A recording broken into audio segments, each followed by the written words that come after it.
Oke, Assalamualaikum warahmatullahi wabarakatuh. Ketemu lagi di Praknamong ya, praktikum dan kuliah anatomi dengan ngomong. Ini untuk mahasiswa S1 Prodi Teknik Biomedik ya, kita ketemu di sistem respirasi. Ya, oke. Jadi sistem respirasi fungsinya adalah untuk memasukkan O2 dan mengeluarkan CO2. Jadi kita bernafas itu lewat hidung dan akan sampai ke pulmo atau paru-paru yang letaknya di eh, dalam rongga dada. Ya, sehingga kita akan lewat saluran ya. Kalau kita lihat ini dari depan, rongga hidung depan itu kita sebut sebagai nostril. Nostril itu adalah lubang hidung depan, lubang hidung anterior, nares atau nostril. Ya, jadi kalau ada anak namanya siapa namanya nares. Oh, lucu banget artinya apa lubang hidung. Lubang hidung depan terus nanti dia akan masuk ke kafum nasi ya dari kata nasal, nasal cavity adalah rongga hidung. Ya, di situ udara akan mengalami turbulensi dan akhirnya akan masuk ke faring ya. Jadi kalau kita lihat di sini, ini adalah rongga hidung, ini adalah rongga mulut, di bawahnya adalah rongga mulut. Ya, dari bawah dari posteriornya itu ada struktur atau saluran yang kita sebut sebagai faring. Dia merupakan saluran yang berada di belakang rongga hidung, di belakang rongga mulut, kafum oris dan juga nanti di belakang laring.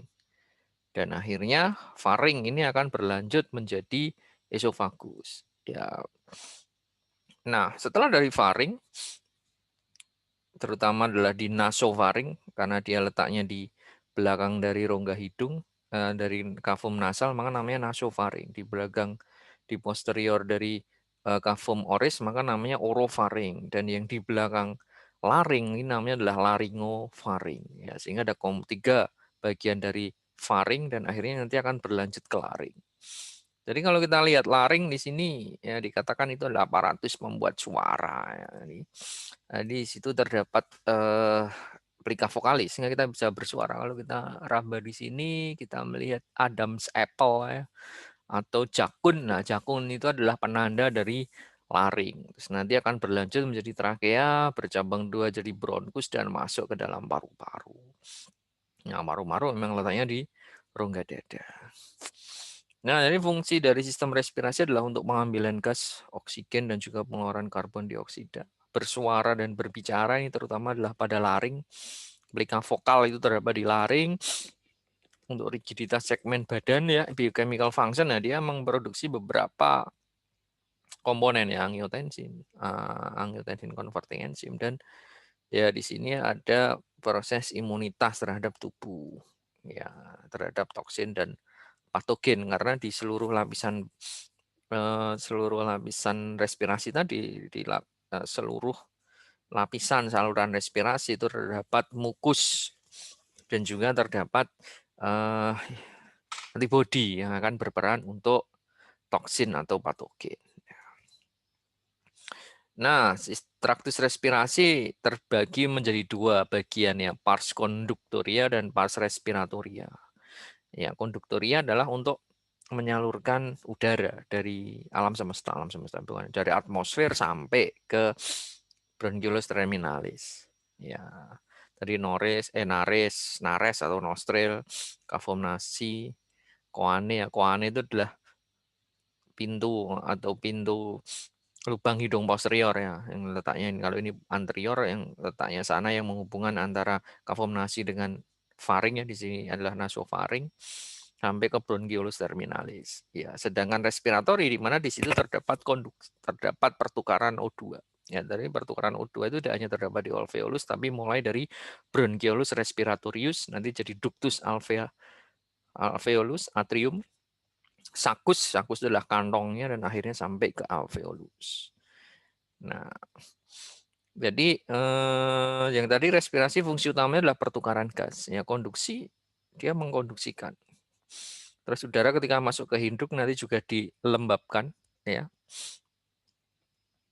Ada pelembaban udara tadi untuk menghangatkan juga. Di situ juga ada refleks baik batuk nyeri ataupun stretch reseptor ya. Di situ ada di pars konduktoria dan ada mekanisme pertahanan seperti yang kita bicarakan karena terdapat mukus dan juga terdapat imunoglobulin atau antibodi di situ. Nah, ini mulai dari yang untuk respirasi tadi mulai dari bronchiolus respiratorius. Ya, akhirnya nanti kan dari bronkus nanti bercabang-cabang paling kecil dari bronchiolus ya. Terus akhirnya yang dari bronchiolus respiratorius terus nanti jadi alveolus. Alveolus adalah kantong-kantong kecil ini. Bentuknya anggur. Nah, kantongnya itu kita sebut sebagai sulcus alveolaris. Ya, kantongnya adalah sulcus alveolaris. Nah, ini tadi sudah. Oke, kita mulai dari kavum nasi ya. Kavum nasi ya rongga hidung. Ya, dia ada dua, dexter dan sinister, dipisahkan oleh septum. Kalau kita lihat di bagian lateral nanti ada tonjolan yang kita sebut sebagai konke. Ya, ini adalah konke. Maka kita akan mengenal ada 3 tonjolan, konke superior, media, dan inferior. Yang disebut sebagai tulang asli itu adalah konke inferior, itu adalah tulang yang letaknya di situ. Ya, di antara konka kita sebut sebagai meatus. Maka kita punya meatus nasi superior, media, dan nanti adalah meatus nasi inferior. Ya, meatus nasi inferior. Ya, kavum nasi dibagi menjadi 2 pars. Pars konduktoria yang untuk pernafasan itu di bagian bawah. Kira-kira adalah 3/4 ya. Sedangkan di bagian atas 1/4 sampai 1/5 itu adalah pars olfaktoria.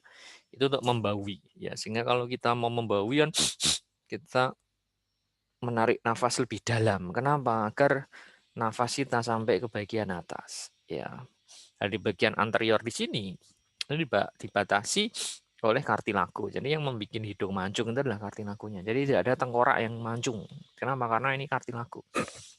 Ya, coba kalau ini tulang asli ya, jadi adanya nanti mematuk ya, nggak ada mencium itu nggak ada, adanya mematuk. Nah, bagian depan dari kavum nasi itu kita sebut sebagai vestibulum nasi, di mana di situ masih ditutup oleh kulit. Ya, ditutup oleh kulit sehingga terdapat rambut bulu-bulu rambut hidung, bulu rambut itu terdapat di situ. Ya, di vestibulum. Sedangkan di bagian posteriornya itu kita sebut sebagai kavum nasi propium ya. Nanti kalau secara anatomi ada batasnya limen nasi itu ya, itu perbatasannya itu ya. Kalau kavum oris propium itu dilapisi oleh mukos. Kalau yang bagian vestibulum itu dibatasi oleh kulit. Nah, ini kalau kita lihat bagiannya tadi, di bagian ini adalah septum nasinya. Ya, ini adalah septum nasi, bagian pinggir, bagian lateral itu dia ada tonjolan-tonjolan yang kita sebut sebagai konka tadi, ya, konka superior, media, dan inferior. Nah, oke, hidung itu selain dia untuk bernafas ya, udara, itu ternyata dia juga akan mengisi ruang-ruang yang terdapat di antara kavum nasi. Jadi di sekitar kavum nasi itu terdapat ruang yang terletak di dalam tulang yang kita sebut sebagai sinus paranasal. Ya, sinus paranasal. Sinus itu dalam anatomi artinya adalah ruang yang dibatasi oleh dinding tipis. Ya, jadi ada ruang di dalam tulang ya. Ini maksila, frontal, sphenoidal, dan ethmoidal. Ya, maka kita punya 4 sinus paranasal. Ya, ini misalnya ini adalah maksila. Maka ruang di dalam tulang maksila itu kita sebut sebagai sinus maxillaris. Frontal itu misalnya ini di tulang frontal bagian depan di sini. Maka kita sebut sebagai sinus frontalis. Ya, sinus frontalis. Atau di sini adalah ethmoidal misalnya. Di sini ethmoidal. Ya, sehingga sinus itu juga akan bermuara ke kavum nasi. Ya, sehingga biasanya kalau ada infeksi rinitis, ya, itis itu adalah infeksi di dalam kavum nasi. Ya, maka dia akan bisa menyebar ke sinus, akan menyebabkan penyakit berikutnya yang kita sebut sebagai sinusitis. Ya. Nah, ini adalah di lateral bagian lateral ya, kita lihat ada 3 tonjolan yang konka, superior, medial, dan inferior di sini. Nah, di antaranya itu ada meatus, ya, meatus. Ya, ini adalah septum nasi. Ya. Septum nasi itu yang membentuk adalah etmoidal, ya, lamina perpendikular. Rasada palke, ya. Ini adalah cartilagus septum nasi dan vomer. Ya, ini adalah tiga komponen yang membentuk septum nasi. Jadi yang bikin mancung bagian depan itu adalah cartilagus. Ya, os nasal itu cuman kecil sekali. Os nasal itu kecil banget nih ini. Ya, ini os nasal. Nah, ini sinus itu tadi. Ini adalah sinus frontal. Ya, ruangan di dalam tulang frontal itu namanya sinus. Terus yang sphenoidal adalah sinus sphenoidal dan ada maxilla, sinus maxillaris. Ini adalah langit-langit yang kita sebut sebagai palatum, ya. Palatina itu adalah langit-langit, tulang langit-langit katakanlah. Ya, ini tulang langit-langit. Kalau ini adalah tulang rahang atas, yang ungu ini adalah tulang rahang atas, yang hijau ini adalah tulang langit-langit. Itu yang ikut membentuk langit-langit. Oke, apa saja yang bermuara di kavum nasi? Ya, tentu saja yang pertama adalah ductus nasolagrimal. Ya, saluran air mata. Kita tahu bahwa ketika kita menangis, maka hidung akan ikut meler. Kenapa? Karena saluran air mata itu mengalir di dalam kavum nasi. Ya, itu akan ikut meler. Dan kadang untuk memeriksa apa jenis ini untuk memeriksa patensi dari ductus lacrimal biasanya ditetesi di mata, terus ada nggak seperti tertelan gitu. Ya, ini untuk melihat. Jadi ductus nasolagrimal. Jadi kalau ada istilah cinta dari mata turun ke hati, ya itu nggak ada salurannya. Yang ada ya ini mata turun ke hidung, air mata. Ya, cinta kadang membawa air mata. Nah, sinus paranasales itu fungsinya adalah untuk memperingan tulang. Ya. Jadi tulang-tulang itu kalau nggak ada ruangan-ruangan itu jadi berat katanya. Ya frontal, otak ya apot ya 1,5 kilo tambah tulangnya jadi apot banget. Ya sehingga diperingan. Tapi juga untuk resonansi suara. Ya untuk resonansi suara ada dari etmoidal, maxilla, frontal, sphenoidal. Ya kedokteran kalian harus tahu tempatnya di mana dia di meatus nasi apa ya. Tapi teknik ya udahlah di situ ada sinus paranasal gitu aja. Nah, ini bagian lateral ya. Kalau kita lihat di bagian lateral ini ada tonjolan-tonjolan ini adalah concha media, ini concha inferior. Ya, concha ini yang superior ya bagian. Ini adalah septum nasi. Nah, ini septum nasi. Ya, yang nomor 2 ini adalah sinus maxillaris. Ya, ini orbita. Mata itu di sini. Ya. Ya kan misalnya saluran air mata dari sini ke meatus nasi media misalnya kita bisa lihat di situ. Ya. Oke, aliran darah itu banyak ya di hidung sehingga kadang yang kata-kata mimisan. Ya, mimisan. Nah, karena terdapat anyaman kapiler yang kita sebut sebagai plexus Kisselbach ya, sering pecah ini yang pecah itu plexus Kisselbach ini menimbulkan epistaxis di bagian biasanya itu letaknya di bagian anterior dari septum nasi itu situ terdapat anyaman kapiler yang berasal dari anastomosis beberapa pembuluh darah di situ. Oke, dari kavum nasi akan berlanjut ke faring ya. Jadi faring itu dikatakan dia sebenarnya adalah suatu saluran di sini. Ini kavum nasi. Ini kavum oris ya, gigi dengan lidah. Maka ini adalah faring. Ya, dikatakan dia dari basis krani ya sampai vertebra cervical 6 ya, itu adalah laring. Sebelum dia nanti berlanjut menjadi esofagus ya, dia akan berlanjut menjadi esofagus.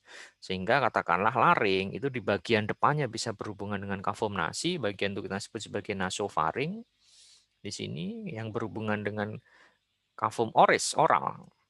Kita sebut sebagai orofaring dan yang berhadapan dengan laring, ingat laring itu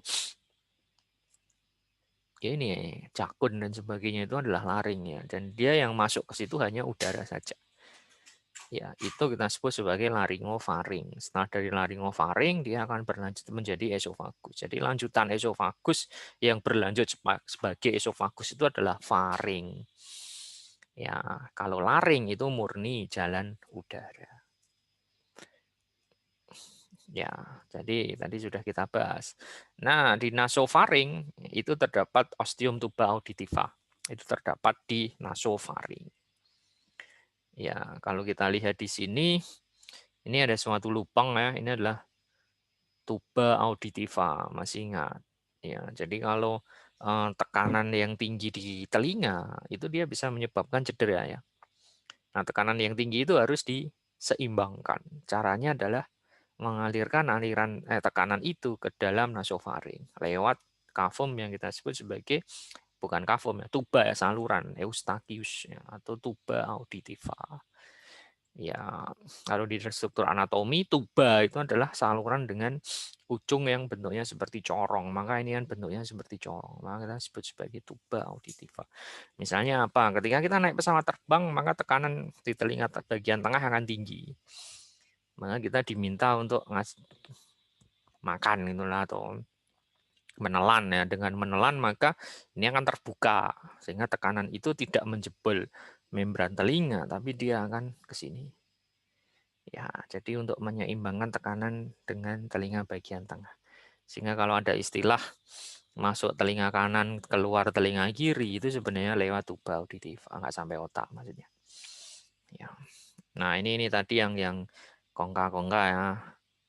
Superior, media, dan inferior dengan meatusnya. Ya, ini adalah sinus paranasal tadi, sphenoidal, unifrontal ya. Kalau maksila letaknya bisa kita lihat dari lateral ya, kalau ini penampakan medial. Inilah laring. Jadi laring itu adalah kumpulan kartilago di bagian anterior leher itu kan sebenarnya agak rentan ya, rawan. Kenapa? Karena banyak tulang rawan. Ya, karena sebagian besar di situ, hampir semuanya itu adalah kartilago. Kartilago yang paling besar itu ya kartilago tiroid yang sering ada penonjolannya, prominensia laringis yang kita sebut sebagai Adam's apple atau jakun. Ya, jadi jakun di bawahnya itu nanti ada kartilago krikoid, di posteriornya lagi ada kartilago epiglottis. Ya, itu 3 kartilago yang besar, sedangkan 3 lagi yang kecil dan berpasangan ini ada corniculata, cuneiform, dan arytenoid. Ya, tapi yang penting di laring itu terdapat plica vokalis. Ya, maka fungsi laring selain dia menghantarkan udara juga menghasilkan suara. Jadi suara itu dihasilkan di laring dan itu terdapat di plica vokalis. Ini plica vokalis. Ya, superiornya ada plica vestibularis atau plica vokalis palsu. Ya, yang plica vokalis ini. Jadi sebenarnya suara itu dihasilkan ketika kita udara itu masuk di antara ini dan plica vokalis itu dia bisa mengencang lebih kencang, maka suaranya kan lebih tinggi tuh.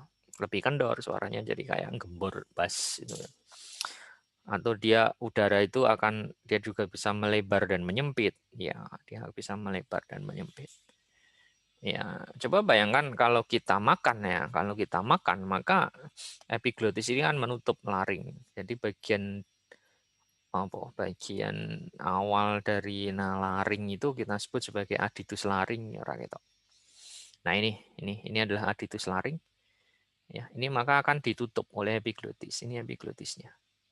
Epiglottis akan menutup di sini.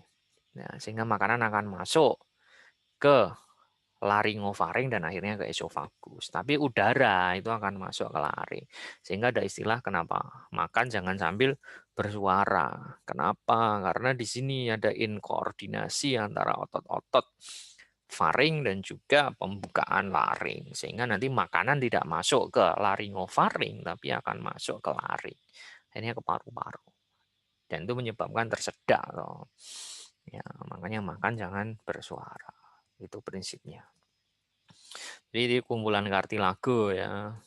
Arytenoid, corniculata, cuneiform dia yang berpasangan dan kecil-kecil, sementara tiroid, cricoid, epiglottis yang besar. Adam's apple itu dapat di tiroid.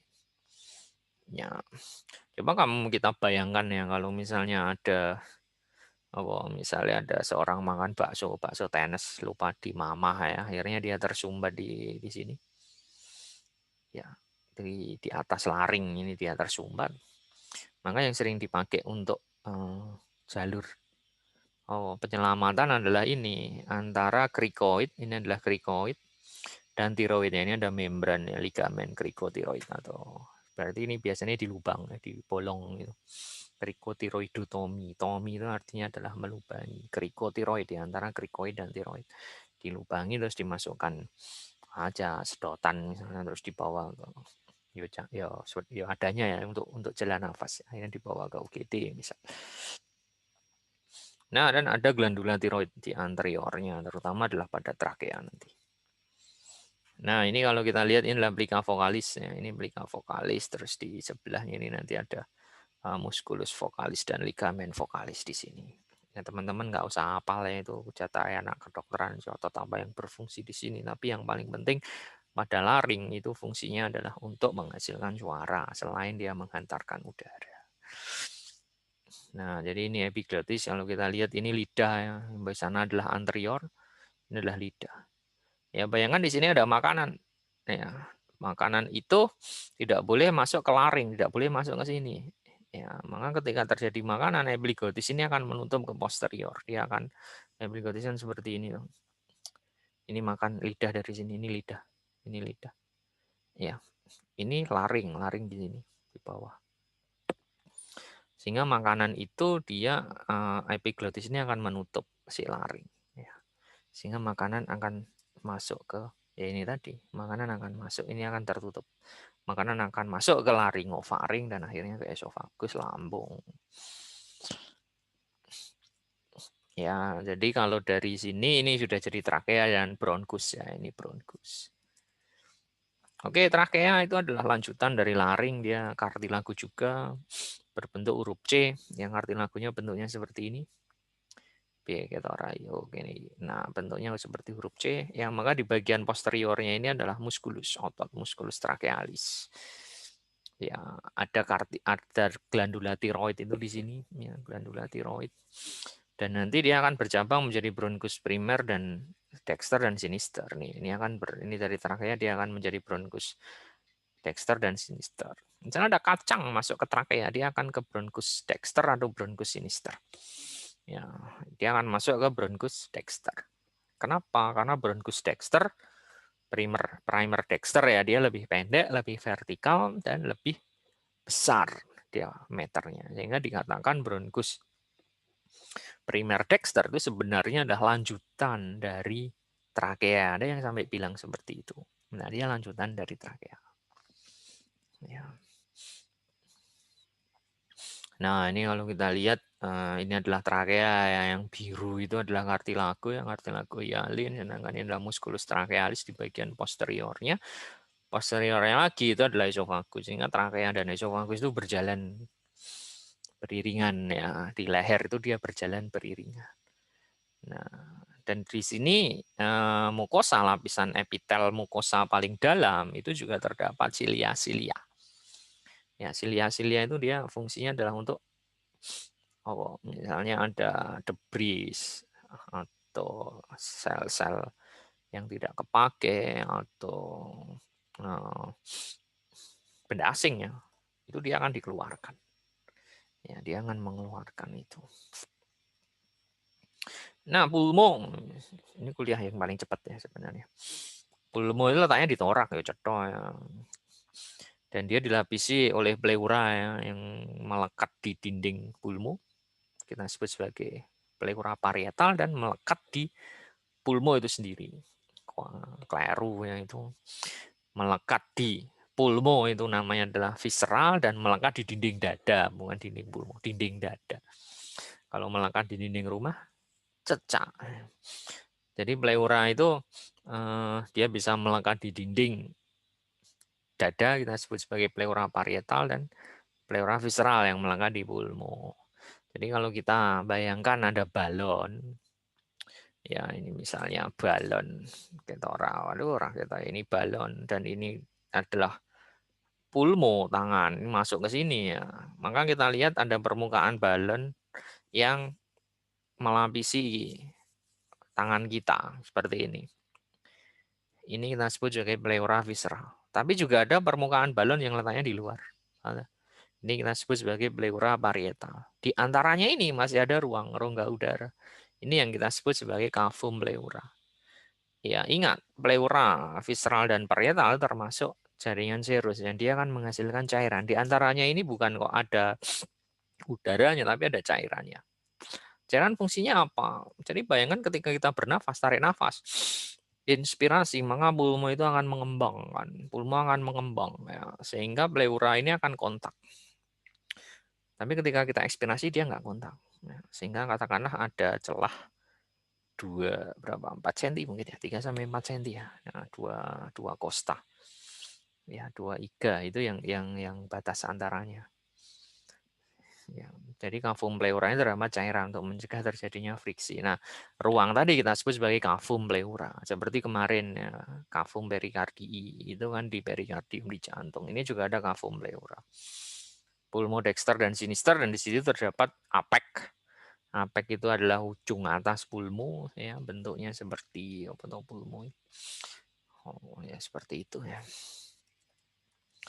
Kalau kita lihat di sini, nah ini adalah apeknya. Ini apek. Jadi apek itu dia lebih atas dari klavikula. Klavikula kan tulang gitu. Jadi pulmo itu sebenarnya letaknya masih di sini, 2,5 cm di atas klavikula, ini masih pulmo. Jadi kalau ada cedera di sini itu, ya darah bisa masuk ke pulmo, bisa mencederai pulmo juga. Ya, jadi bagian apek tuh masih letaknya di atas dari klavikula. Ya, dia di atas. Letaknya di leher, katakanlah di leher bagian bawah. Ya, terus di situ terdapat basis. Basis itu yang letaknya di sini. Ini basis.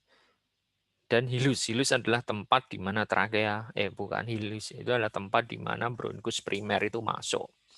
Vena pulmonalis itu keluar atau arteri pulmonalis masuk di sini. Ini adalah hilus, letaknya di bagian dia letaknya medial ya, mediu posterior ya. Nah, kalau kita lihat ada lobus ya, pulmo itu dari lobus-lobus. Lobus superior, lobus media, dan inferior. Pada yang kanan itu ada 3 lobus, yang kiri cuma ada 2 lobus. Ya, yang memisahkan ini adalah visura horizontalis, kalau yang kanan tambah 1 visura. Ini visura horizontal ya, yang kanan ya, sedangkan ini visura longitudinal. Longitudinal, diagonal. Oblik, sorry, visura oblik. Oblik dan horizontal itu yang kanan. Ya, pada paru kiri ini terdapat lekuan untuk jantung ya. Jantung kan letaknya di sini, lebih banyak di kiri. Ya. Nah, kalau kita lihat gambarannya, maka pulmodexter dan sinister ya, ini adalah paru-paru. Ya, ini paru-paru ini paru-paru ya, ini pulmodexter dan sinister, ini mediastinum, ruang di antara 2 paru.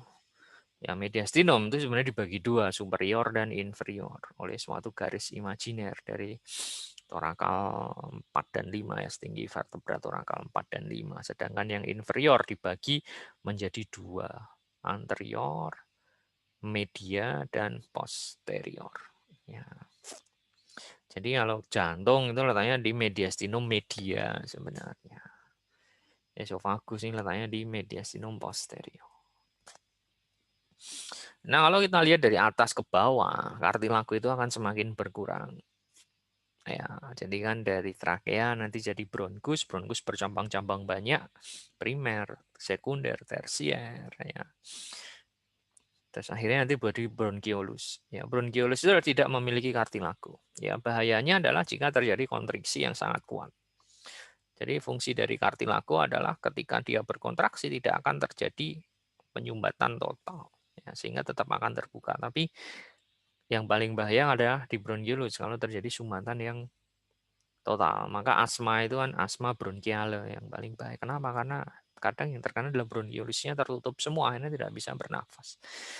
Dan tadi pas respiratoria itu saat dari bronchiolus respiratoria, alveolus, saccus alveolaris, dan traktusnya. Nah, sebenarnya kalau kita lihat bernafas ya, itu ada inspirasi dan ekspirasi, 2 fase. Inspirasi dikatakan aktif. Ekspirasi itu dikatakan fase pasif. Ya, kenapa aktif? Karena di situ ada otot, terutama adalah diafragma yang dia akan berkontraksi. Ya, ketika kita inspirasi, diafragma ini dia akan berkontraksi. Sehingga yang dulunya bentuknya kubah, diafragma bentuknya kubah, dia akan menjadi flat. Sehingga dinding dada itu akan membesar. Ya.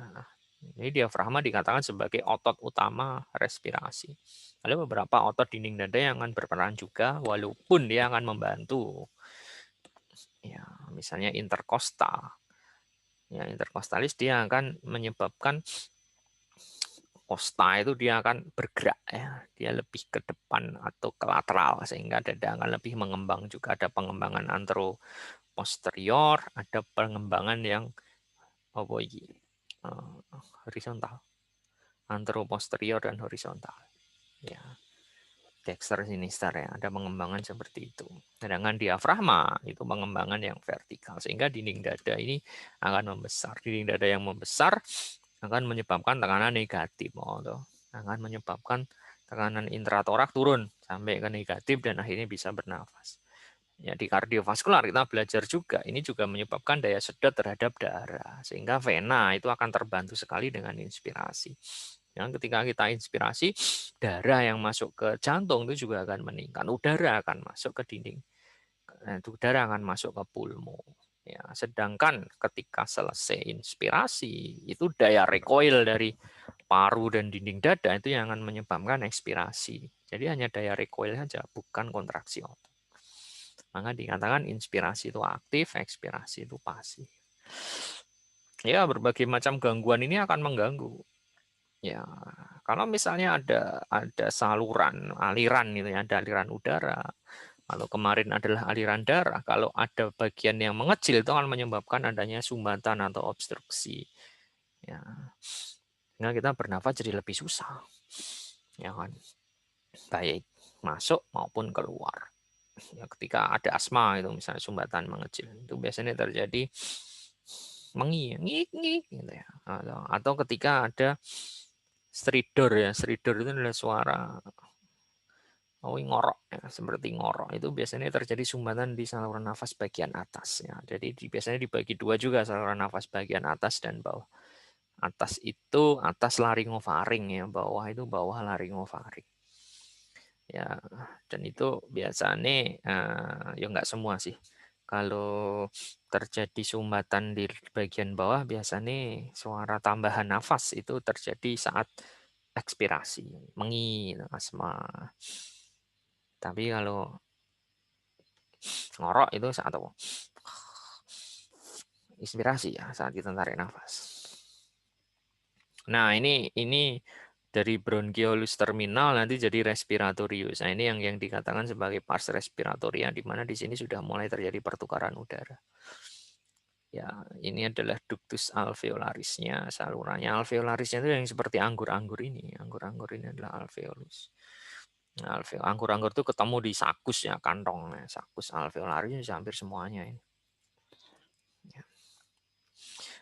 Nah, sebenarnya alveolus itu isinya ya kantong udara yang dilapisi oleh sel-sel ya, pneumocyte ya, pneumocyte, dan di situ juga terdapat makrofag ya, ada dua tipe pneumocyte ya, tipe 1 dan tipe 2. Nah, tipe 2 ini sebenarnya juga menghasilkan surfaktan. Ingat, jadi seperti ini. Alveolus ini bayangkan ini alveolus. Ketika kita tarik nafas, udara akan masuk dan alveolus akan mengembang. Ya.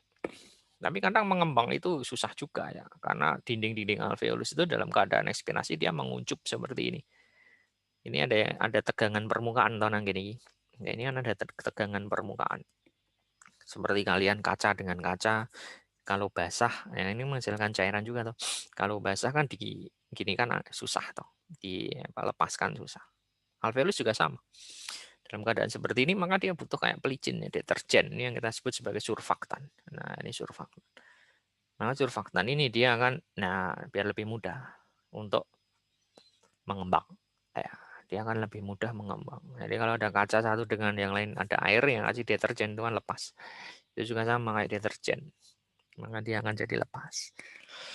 Nah, jadi pneumocyte itu ada yang tipe 2, yang tipe 1 itu ya dinding biasa, ya. Tipe 2-nya itu yang bisa menghasilkan surfaktan.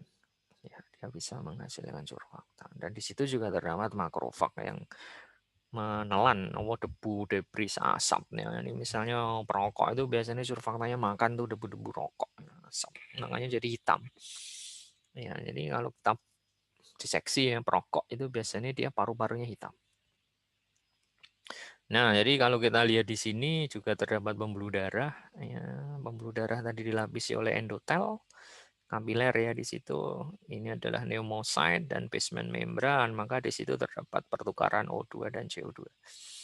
Ya, O2 itu dari paru-paru. Pneumocyte alveolus masuk ke kapiler, CO2 kan keluar dari kapiler dan masuk ke ke paru-paru, ke alveolus. Nah, ini yang kita sebut sebagai barrier. Ngomong jenengan ini pertukaran ya, barrier pertukaran. Ya, maka terdiri dari barrier difusi ya, terjadi difusi ini. Maka terdiri dari endotel, sel-sel pneumocyte ya, alveolar sama basement membran ya, sel epitel squamous tadi. Oke, alveolus tadi ada sel selapis pipih tadi yang kita sebut sebagai pneumocyte yang ada dua tipe. Yang tipe 2 tadi yang akan menghasilkan homogenenan ini surfaktan ya, dan juga di situ terdapat makrofag. Ya. Jadi kadang kalau ada bayi prematur yang ditakutkan adalah kurangnya surfaktan. Ya, kurangnya surfaktan. Sehingga dia tidak bisa bernafas. Ya, bayinya kan sulit bernafas ya. Nah, ini tadi sudah ya. Nah, jadi kapiler paru itu sangat luas ya. Dikatakan kalau kita luas lebar itu ini 50 sampai 400 meter persegi. Ya, ilwe ombo ini omahku. Ya. Jadi itu kalau kita lebarkan tuh jadinya segini. Itu baru paru-paru. Nah, ini ya ini alveolus ya, dan di sini dari satu alveolus itu mesti terdapat kapiler dan juga vena. Nah, jadi kapilari yang miskin oksigen dan kaya oksigen sehingga terjadi pertukaran di situ. Ya. Nah, ini tadi ya. Jadi ini dari mulut. Nah, ini adalah laring. Jadi jalan nafas ini ke sini, seret. Ya, ini jalan nafas. Sorry, jalan nafas ini ke sini, sorry. Ini jalan nafas ya. Yang saya ngomongin tadi jalan makan ya, jalan makan tuh ke sini. Ya, sehingga katakanlah di faring bagian ini merupakan bagian yang krusial. Kenapa? Karena di situ gabungan antara jalan nafas dan jalan udara. Jangan sampai salah. Ya, sehingga misalnya ada pasien pingsan. Ya, kita harus pastikan dulu dia awake ya, dia sadar baru dikasih makan. Jangan sampai belum apa-apa sudah dikasih minum. Ya, walaupun apapun minumannya ya, jangan sampai. Kenapa? Karena dia akan masuk ke paru-paru. Ya, karena penting refleks menelan. Kalau ini dalam keadaan menelan, maka makanan tidak boleh masuk ke laring ya, sehingga laring akan tertutup. Jadi epiglottis itu fungsinya untuk menutup. Nah, ini kalau kita lihat paru sebenarnya bentuknya seperti ini ya. Di sini banyak cekungan ya. Jadi ada ini untuk udara, impression kardiaka ini kiri. Ya, untuk aorta ya. Ini adalah mediastinum kalau kita buka. Ya, maka ini adalah jantung. Ini tadi adalah perikardium fibrus dan parietal yang dia akan melekat ke diafragma di sini ya. Jadi kalau bayangan kalau bernafas maka diafragma ini dari yang dome dia akan flat. Ya, dome dia akan flat. Sehingga paru-paru akan mengembang, jantung juga ikut ke bawah. Nah, ini beberapa otot di dinding dada juga ikut membantu. Tapi bagaimanapun juga ketika inspirasi yang paling berperan adalah diafragma. Nah, jadi ketika inspirasi diafragma konstrak, volume torak akan meningkat. Jadi ketika ekspirasi diafragma relaksasi, volumenya akan mengecil ya, sehingga udara akan keluar. Ya, ini yang terjadi ya. Jadi kontraksi dari muskulus inspirasi terutama adalah diafragma, pembesaran volume dinding dada, film dada akan mengembang, paru-paru tekanannya negatif ya, ini sampai -1 sampai -5 dan masuk, udara akan masuk ke situ. Nah, sebenarnya di tubuh kita itu banyak pengatur untuk inspirasi ya. Dan di sini terdapat batang otak ya. Ini batang otak ini adalah ini pons dan ini medula oblongata. Di situ terdapat cardiorespiratory center.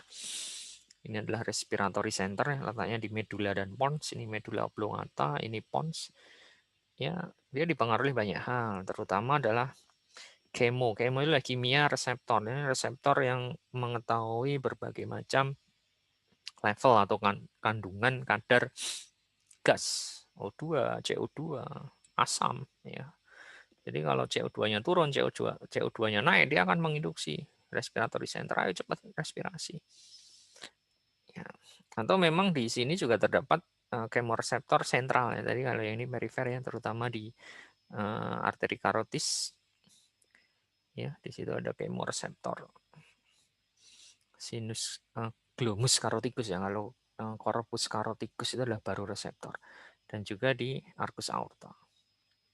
Baru reseptor juga nanti berpengaruh juga ya, tapi terhadap tekanan darah kalau itu. Ya. Atau reseptor di sini di join itu juga berpengaruh juga, terutama terhadap level asam ya. Karena kalau kita banyak bekerja, kelelahan, maka asam itu akan meningkat dan akhirnya akan menaikkan juga nih inspirasi. Ya, tapi kalau stretch reseptor dan reseptor-reseptor iritan itu dia akan berpengaruh dan kelihatannya mengurangi di sini. Ya, tapi kita bisa bernafas juga. Ayo kamu tarik nafas, kan bisa. Jadi akhirnya tarik nafas itu sebenarnya volunteer kan. Kalau yang di sini itu biasanya dia mengetahui secara involunter ya. Yang tahu adalah internal. Tapi kalau disuruh tarik nafas ya tarik nafas. Jadi diafragma itu sebenarnya dia bisa dikendalikan oleh tubuh, dikendalikan oleh otak, dikendalikan oleh otak kita, diafragma. Kontraksi. Ayo kamu tarik nafas. Ya bagaimanapun kita akan mengontraksikan diafragma kita. Ya. Nah, ini juga banyak dari hipotalamus ya, misalnya pain, emosi, yang ketika kita emosi tiba-tiba naik nafas ya, kadang kalau di sini malah plus minus ya. Kenapa? Karena mungkin kecenderungan orang itu berbeda, memang kecenderungan orang itu berbeda. Ya. Ada yang langsung pingsan ketika mendengar sesuatu ya, hipoksik mungkin. Tapi ada juga yang tarik nafas terus, menggeh-menggeh kan. Nah, ini yang CO2 itu memang diatur secara konstan ya. Misalnya pada kasus COVID ya, kasus COVID itu O2-nya turun. Yang bahaya adalah saturasi yang tidak disadari oleh penderita. Maka disebut sebagai happy hipoksia. Hipoksia adalah kondisi di mana kondisi O2 itu berkurang. Ya, di darah ya. Kalau sampai ke organ itu iskemia. Jadi ada kata iskemia atau hipoksia. Iskemia lebih banyak ke arah aliran darah ya, tapi atau hipoksik itu aliran O2 itu berkurang. Kandungan O2 dalam darah itu berkurang. Nah, kalau O2 berkurang biasanya CO2 naik, dan CO2 naik ini akan meningkatkan tadi respiratory center sehingga kita akan tarik nafas. Ya, itu normal, secara normal akan terjadi seperti itu. Ya, jadi ini sebenarnya adalah dinding dada ya, ini dinding dada. Jadi ribs itu adalah costa, iga, dan ini paru-paru. Ya, apa yang terjadi kalau ini tertusuk pisau, maka udara itu bisa masuk ke cavum pleura. Cavum pleura yang masuk dia bisa mendorong paru, sehingga paru nggak bisa berkembang. Ya, jadi ini harus tertutup ya. Jadi antara dinding dada dengan atmosfer, udara luar tidak boleh terbuka. Kalau terbuka ya udara akan masuk. Ya, dia akan masuk dan akhirnya akan mendorong paru. Kita bernafas jadi susah. Bernafas tapi tekanan udaranya, tekanan dada itu akan didorong ke dalam oleh udara sendiri. Ya, ini kita sebut sebagai pneumotorak. Ya, pneumo adalah udara di dalam torak. Bukan di paru-parunya, tapi di cavum pleuranya. Sehingga paru-paru nggak bisa mengembangnya, itu bahayanya. Sehingga harus selalu ditutup. Ya, tadi respirasi itu sebenarnya ini sudah masuk ke fisiologi. Ada dua hal yang penting di situ, ada resisten dan juga ada compliance. Ya, itu yang disebut sebagai barrier. Ya, resisten itu ada halangan di ininya, apa itu di jalur nafasnya. Komprehensi apa daya regang ya. Ya, nah ini resisten jaringan yang diakibatkan friksi antar jaringan saat inspirasi. Ya, kalau ada sumbatan maka resistennya akan tinggi. Compliance tadi regangan ya, perubahan volume per unit, perubahan tekanan. Ya. Jadi penyakit-penyakit fibrosis ya, misalnya kayak TB lama, akhirnya terjadi jaringan parut di paru, maka dia akan menyebabkan compliance yang buruk, sehingga paru alveolus nggak bisa mengembang lagi. Ya. Nah ini nanti akan dijelaskan di fisiologi. Ya, jadi berbagai macam, kalau kita tarik nafas, itu ada volume tidal, ya, volume cadangan paru dan sebagainya. Ya, volume semenit itu apa itu. Nah, ada surfaktan. Jadi dinding alveolus diselubungi oleh selapis air tipis ya, potensial untuk menimbulkan masalah ini seperti tadi. Jadi ada tegangan permukaan. Ya. Sehingga ketika kita inspirasi itu untuk mengembangkan alveolus kita butuh surfaktan. Ya, karena kenapa? Karena kalau ada airnya susah kan, ada tegangan permukaan tadi. Ya, ini perannya. Sehingga kalau bayi prematur akan menderita respiratory distress syndrome. Misalnya berbagai macam penyakit paru, rokok, atau infeksi itu juga bisa mengurangi surfaktan sehingga terjadi respiratory distress syndrome. Atau fibrosis malahan di situ terjadi jaringan parut. Ya. Nah, ini alveolar tipe 2 tadi ya. Jadi kalau kita lihat ini tadi sel-sel alveolus tadi epitelnya, maka di situ ada dua tipe sel epitel pelapis, tipe 1 dan tipe 2. Tipe 2 ini yang menghasilkan surfaktan. Tipe 1 terutama yang memfasilitasi difusi tadi. Nah, asma itu bahayanya adalah proses alergi ya. Ketika ada alergi, maka bronkiolus itu dia akan berkontriksi, akan ototnya itu akan kontriksi dan akhirnya akan terjadi spasme. Dan ini sampai kontriksi hanya sesak nafas.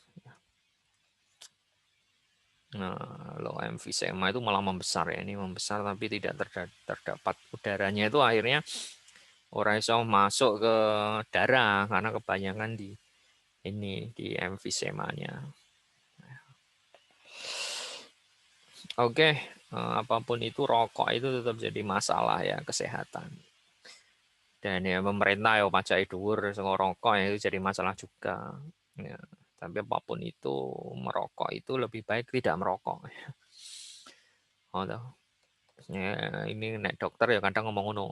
Walaupun kamu merokok misalnya tapi tidak sesak nafas tidak ya, tapi resikonya adalah 10, 20, 30, 40 tahun ke depan. Ya kita nggak tahu apa yang akan terjadi. Ada yang masih sehat banyak, tapi ada yang sakit banyak dan kita nggak tahu jalan kita yang kemana. Lebih baik ya mengurangi itu lebih baik. Ya, makanya kadang ada satu cara untuk mengurangi rokok. Itu pemerintah akan bikin rokok yang harus disulit di ujung dan pangkal. Nah itu mungkin bisa untuk mengurangi. Ya, atau sudah ada tulisan tuh merokok membunuhmu ya, tapi kurang seru ya, harusnya merokok membunuhmu leboknya nang jantungnya ya, mati ya, itu merokok membunuhmu. Ya, bahkan kadang kalau orang Arab ya, no istilah ya ni'matul udud ba'da dahar.